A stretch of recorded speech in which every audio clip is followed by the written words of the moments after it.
again. Or from the top. From Clovis, California, we just finished installing InSinkerator Evolution Compact 3/4 horsepower garbage disposal. And we replaced the flange as well, so you can see up top, we gave you this flange right there, solid metal, nice bracket, and new putty. So that's good. That was what we had proposed. We also, as we came in and the plumbing was a little funky, so what we did is we cut the waste back. You can see over there, cut the waste, gave you an 1.5 inch 60-degree turn, and then made a transition to tubular plastic.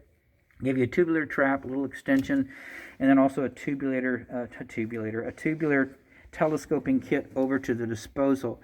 So that's all brand new and tied in. Now this is your basket strainer, not ours. The little tailpiece right there, that little pup, that's ours, and the brass nut is yours, but all that waste is brand new. We did give you a new hose as well. You can see the 7/8 discharge hose coming up from the air gap. That's brand new. It's pretty tight in there. But we turned it back to the side and put that 90-degree turn on the disposal just so there wasn't any conflict with this mess. You can see there's a nest of plumbing back here. You can see that little hose right here.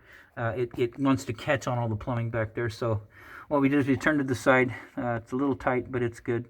Also, the air gap's been replaced. So the only thing left on this side would be the hose from the dishwasher. But you can see it's clean. There's no debris in it. It's got the little loop in it, and it goes up. So that side's fine.